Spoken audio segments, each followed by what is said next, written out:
Welcome to the PDQ Connect Getting Started series. This is episode number 6, and today we are talking about something very special because we're talking about the package library, okay?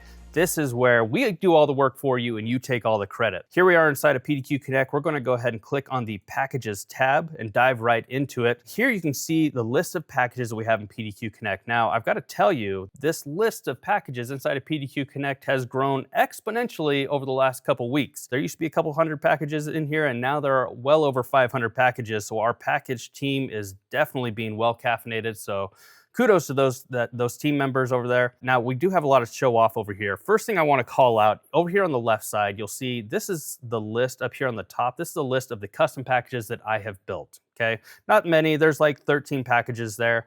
I've got some restart packages, a classic test package right here, wake on LAN packages, some scripting and stuff. Over here on the bottom left, you'll see the PDQ packages that come inside of PDQ Connect. And these are all broken out into folders. We organize them for you. You're welcome. As you can see, you can start just scrolling down the list, tons and tons of stuff in here. Now, before we dive into the actual packages, we do have a way to create your own folders. If you are the organization type, we can create a folder right here. We'll give it a name.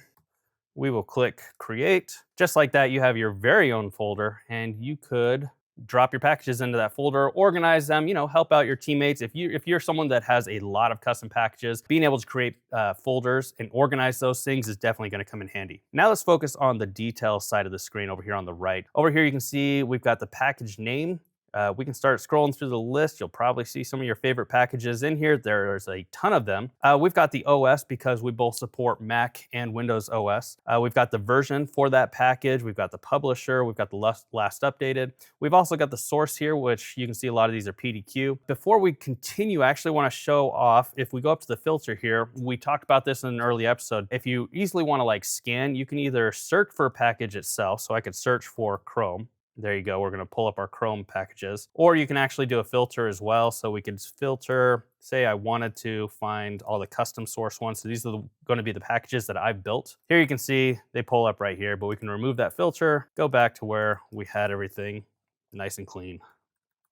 The really cool thing about all these packages, again, is that we take care of these things. We vet them, we maintain them, we keep them up to date so you don't have to. So we can actually dive into these packages and actually see kind of what makes them tick. So if I click on this one password package here, you'll see that we have versioning control here. So you can see all the different versions that we have updated. We keep, I think, like the last 6 versions that you could actually dive into, and you could deploy these packages if you wanted to. I'm going to click on this newest one. We'll click on that. And here you go. You can see the properties of the package right here, the description, and what the actual package is doing. So we've got a step name. This is an installer. It's got specific parameters that it's going to use because it's an MSI file. We've got success codes. We've also got package step conditions down here. So you can see run step if OS version is all servers or all workstations. So you can kind of see exactly how we built the package. And now we'll go into this a little bit more when we talk about custom packages in the next episode, but this just gives you a great overview. You can see exactly what the package is doing, what's being installed, and how it works. So again, we do all that for you guys. You guys get to take the credit because then you guys get to take all those packages and deploy them to your devices. You get to build automations with them. You get to do whatever you want because we're updating those things on the back end, and we do it regularly. So if there's a new package that comes out, we're getting it updated the same day. So there you go. Those are the packages inside of PDQ Connect. Make sure to come back in the next episode because we're going to be talking about custom packages and how you can build your own special installers and packages and scripts and deploy it out to all your devices, all the fun stuff. So anyways, that's going to wrap up this episode. Thanks for watching, everybody. For PDQ, I'm Brock.